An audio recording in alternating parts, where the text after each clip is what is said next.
Every 3 to 4 minutes, there was loud gunshot-like noises. It's a heck of a sound to hear when you're that far under the ocean in a craft that has only been down that deep once before.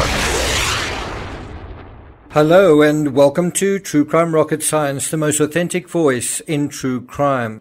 In this episode, we want to dive really deeply into the CEO's psychology, deeper than we've done before. And so the question comes up, what was really driving him? What was driving his psychology? What was going on under the surface? And you might say, you know what, there really wasn't much more than greed. He was just trying to make money. And I think there's actually a lot more to that. I often tell folks in my community, stay curious, stay open-minded. When you do that, you can learn something new. You can expand what you know about a particular case. And I promise you that is what's going to happen in this episode. Now, when you hear Carl Stanley, who dove on the Titan early on in the Bahamas, talking about hearing ear-splitting gunshots from inside this confined tube deep underwater, it's easy to imagine Stockton Rush simply tuning those sounds out. Do you think that is what he did? I'm sure when those gunshots went off, the craft itself vibrated.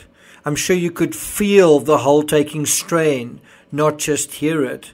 And I don't think it happened once in a blue moon. It was happening constantly.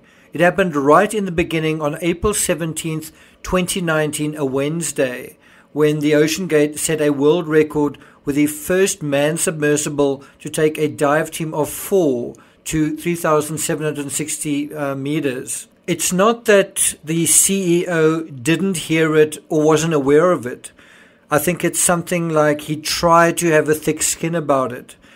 And this raises the question, as I say, what was really driving him?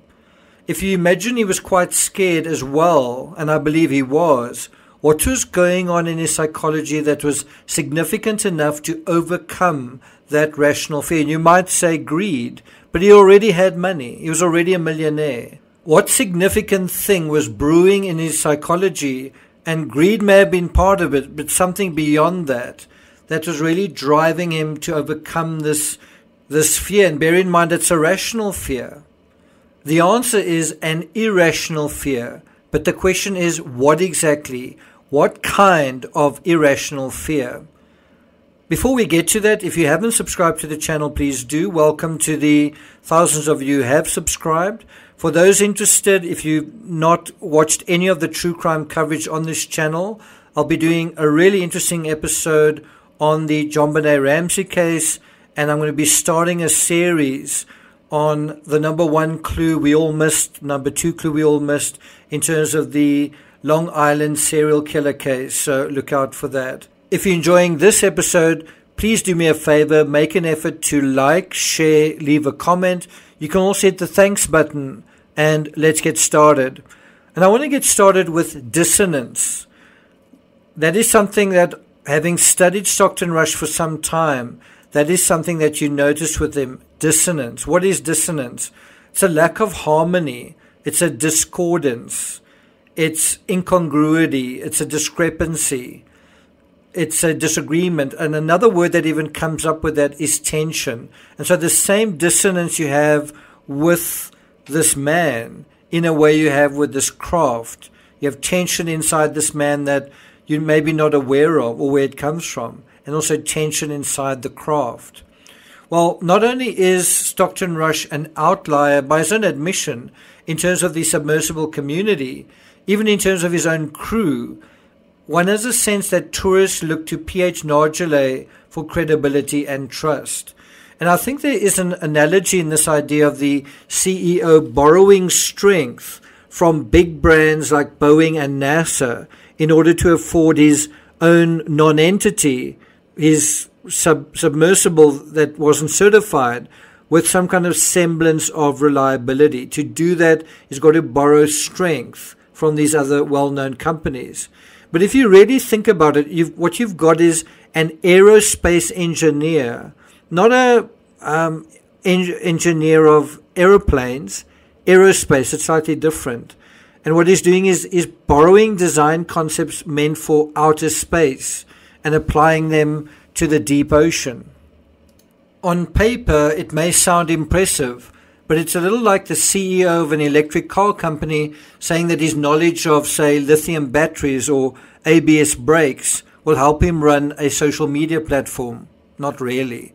If Stockton Rush really wanted genuine cachet, he needed to be able to say that he'd consulted with big players in the submersible industry, the likes of James Cameron, Victor Vescovo, Bob Ballard, or Patrick Laney. Patrick Laney is the president and co-founder of Triton Submarines.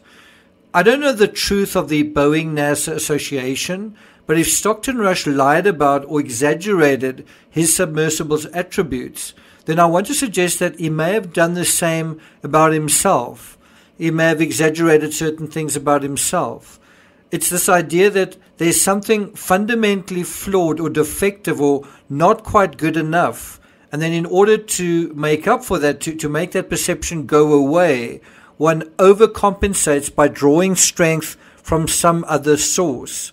This is effectively a kind of distraction and a cover-up of an underlying weakness. And so again, the question, what was driving Stockton? Well, what I've just said. Wasn't there an underlying weakness that he's trying to transcend? And so in a sense, I wonder whether the Titan wasn't a lot like its maker. He sets out to prove he is something that he isn't, and ends up doing the opposite, disproving himself. I mean, if anything, the Titan tragedy proves Stockton was a terrible engineer when it came to the deep ocean. It's also possible he lied to P.H. Nargile. Was he in the habit of overinflating himself? If he was doing that about his vessel, full knowing that rather than being super strong, it groaned and struggled under extreme pressure, and it had done so from the very beginning. So do you see, Titan was trying to be something it wasn't. Even the name was false. Wasn't Stockton trying to be someone he wasn't? Even his name is a sort of portmanteau of two historic figures. Imagine having to live up to that. Your own name is linked to the founding fathers. Okay, so they did that. What did you do? And that brings us to the next sort of category in our quest to find out what was driving him. And it's this idea of inadequacy. Did Stockton Rush feel inadequate in a certain way? Now, from the outside looking in, it's easy to feel jealous or envious of Stockton Rush's inherited wealth, his privilege, the legacy he was born into, to see what millionaires do, you know, it's sort of their playground, playing with their toys and millionaires cavorting with one another. But I think what one doesn't see are the pressures of prestige and high expectations. If you're actually that person, if this is your world and you're actually used to it, what does that actually feel like? And so the answer is, even as a child, he dreams of being a memorable human being, a human being that stands out from the rest. This is, in a way, expected from him. He's supposed to be like his great-great-grandfather. And so he's going to do that by being an astronaut, by being the first person on Mars. That's his mission. And initially he does well. He becomes a commercial pilot, one of the youngest in the world, at 18 years old. Some sources put that at 19 years old. He flies chartered planes in and out of Saudi Arabia while studying aerospace engineering at Princeton. He calls this the coolest college summer job. In 1984, Rush receives a Bachelor of Science degree in aerospace engineering from Princeton University. And there's also a lot of family legacy and also a sense pressure, because a lot of his relatives have gone to that same university. For his thesis, according to the Smithsonian, Rush designs a high-speed, ultralight aircraft. Then, after graduating from Princeton, Rush works briefly at McDonnell Douglas as a flight test engineer on the F-15 program. And then something weird happens. He stops trying to be an astronaut. He stops. All of this effort, this whole evolving thing to become something, and then he doesn't become that thing. Instead, he gets his MBA and he becomes a venture capitalist based in San Francisco. What? Huh? His new job is now effectively identifying or recognizing business opportunities and investing in them. So a lot of it is about pitching and marketing and convincing people of the efficacy of something. And it's kind of got zero to do with engineering or flying, let alone space. And of course, it's always someone else's venture. He's simply the passenger or air traffic control or the financier. He's never the pilot driving the scheme. Do you see? It's never his idea he's driving. It's always someone else's. But hold on. He's so driven to become an astronaut and a pilot. One minute he's studying aerospace and working in aerospace, and the next he's not. So what changed? That's an important question to ask. The narrative he shared with the Smithsonian, I think that was in 2019, was that he suddenly realized his eyesight wasn't good enough. To quote from the article, the astronaut dream was dashed when Rush learned that his eyesight wasn't good enough for him to become a military pilot in the 1980s, which was still the astronaut fast track. And so just from those words, the question kind of arises, was his eyesight good enough to be a commercial pilot? There seems to be a military thing coming in there. And so can you see there's a similar dissonance about his journey into space on someone else's private rocket as well? We're going to deal with that in more detail in a part 2 to this analysis. But basically, the moment he encounters Richard Branson and Branson's Spaceship One directly, face to face, first hand, in the Mojave Desert, he loses interest. It's weird. At the same time that he's wanting to do something, he's left completely cold, stone cold by the experience. And he describes this as an epiphany. At the same time that he's left cold by this encounter with Richard Branson, maybe not directly, but in front of him, he's also compelled by this idea of himself as Captain Kirk. That's what he really wants to do. Well, now we are back on track with what is driving him. What's driving him is an idea of himself. An idea of himself that's an ideal of himself. And yes, it's fanciful. Yes, it's a fairy tale. But that's what's driving him. And that brings us to the first roadblock. Maybe it's the Gotham City in me. Maybe it's the Gotham in me, but I'm not sure I'm prepared to accept the eyesight thing at face value. Are you? Surely that would have come up a lot earlier. For example, on the road to flying those chartered jets out of Saudi, on the road to getting his pilot's license at 18. Some sources put his age at 19. Some sources say that he was the first in the world to get his, that it was like a world record when he got his pilot's license. Some say that he was among the youngest to get his commercial pilot's license.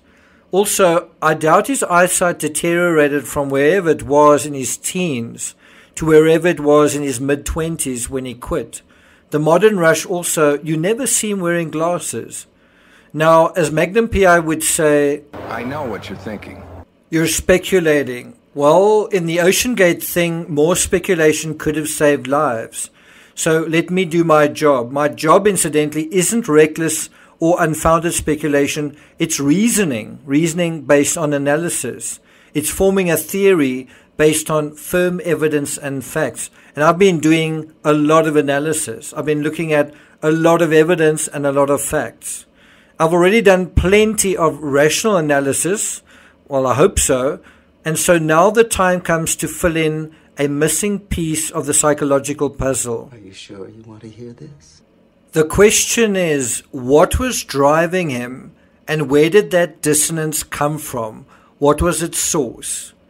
Every few dozen comments, someone tells me I'm milking this case or whatever. Maybe you've missed something, but that is the point of this channel. Not milking, but ultra deep, Mariana Trench super deep dives. So please afford me the opportunity to do that, and I'm going to do that right now. Did you know that Stockton Rush was involved in a series of arrests? The first was in 1981, when he was arrested for possession of a controlled and deadly substance. 2 years later, he was charged by police not only for drunk driving, but also for crashing a Volkswagen into the Dinky the train connecting Princeton University to Princeton Junction. Now, I'm not here to debate or to judge how serious these offences were. God knows the laws have changed since 1984. The point is to reiterate what was really driving Stockton Rush. And I wonder whether it wasn't this stumbling block, because the fact is, in order to advance as an astronaut, he had to do that through the military. And the military have a policy of exclusion for, guess what? Illegal drug use, alcohol dependence.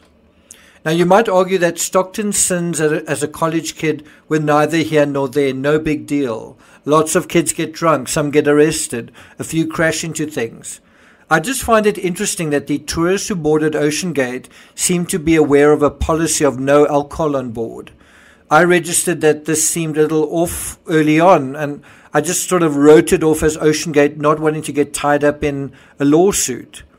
But I wonder if the trauma surrounding the incidents of 1981 and 1983 had a long-term effect. I mean, if they had the impact of changing the course of his life and his future and kind of scuppering his dream, then wasn't his response possibly to never drink again?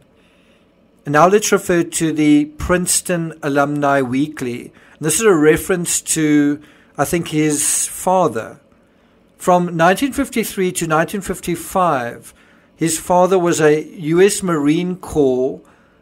He was in the U.S. Marine Corps, and he was a member of the elite volunteer reconnaissance unit that went ashore before an assault landing. So his own father was in the military, and then he isn't.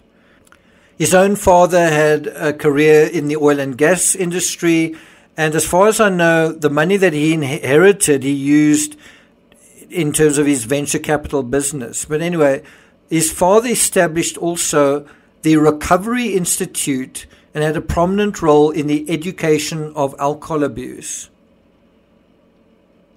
When Arnie Wiseman boarded the Polar Prince in May this year, he observed there was no alcohol on the ship. CBS reporter David Pogue made the same observation a year earlier on board the Horizon Arctic. He said, the Horizon Arctic is an alcohol-free zone. And he spoke about somebody opening a bottle of bubbly apple juice to celebrate a successful dive to the Titanic. So based on all that, here's a theory. Stockton Rush was a big deal, and he was also someone who thought of himself as a big deal. But what happens is he's relegated to being not such a big deal, possibly because of hijinks in his youth. But because he believes in his bones that he has the right stuff after all, and he's capable of more, he makes another go of it once he hits middle age or thereabouts.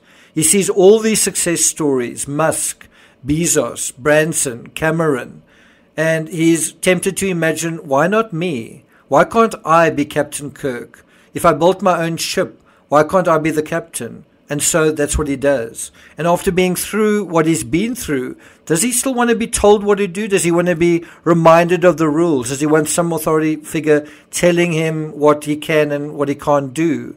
Because rules are how and why his first life was stolen from him. Remember. My life has been stolen from me. Brian Weed, the Discovery cameraman who said he liked Stockton Rush but didn't trust his sub, perhaps recognized something no one else did, or if they did, were afraid to say. And that was that Rush didn't want anyone telling him what he couldn't do. The documentary cameraman described Rush as a cowboy who had the cocky confidence that his crew would still do a show, would still finish the documentary despite their reservations. Despite Rush's belief, they pulled out due to safety reasons. And there's that dissonance again. And so Weed said, he was all in on his submersible. He 100% believed in it, even though they didn't believe in it. And so Weed said, he was willing to go down with it. That goes a long way in convincing somebody to do it. And I think herein lies an incredible epiphany. The deferred dream that was all about him proving himself as an astronaut, it's revisited here, and once again, all he has to do is prove himself. That was what was driving him, to prove himself. That was actually a kind of psychological kryptonite. The fact that the sub couldn't be certified, and so the only way to certify it was by him going down in it himself.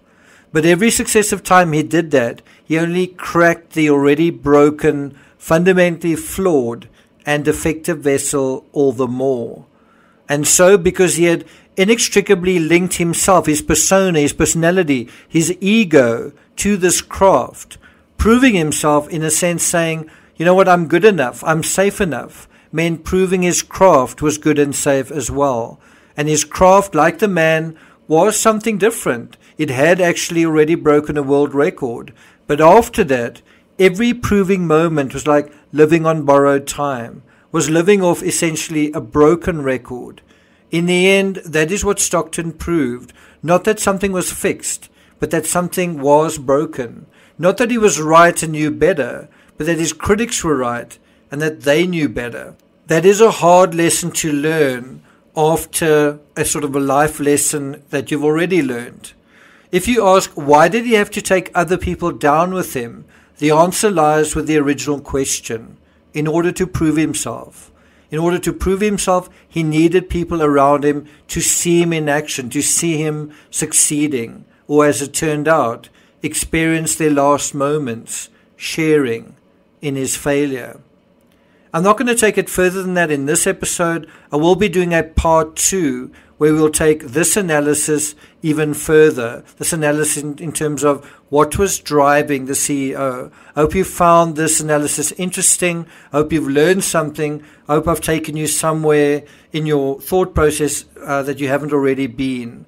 As mentioned earlier, look out for my analysis on a recent interview by John Ramsey in the John Benet Ramsey case, and also the Long Island serial killer.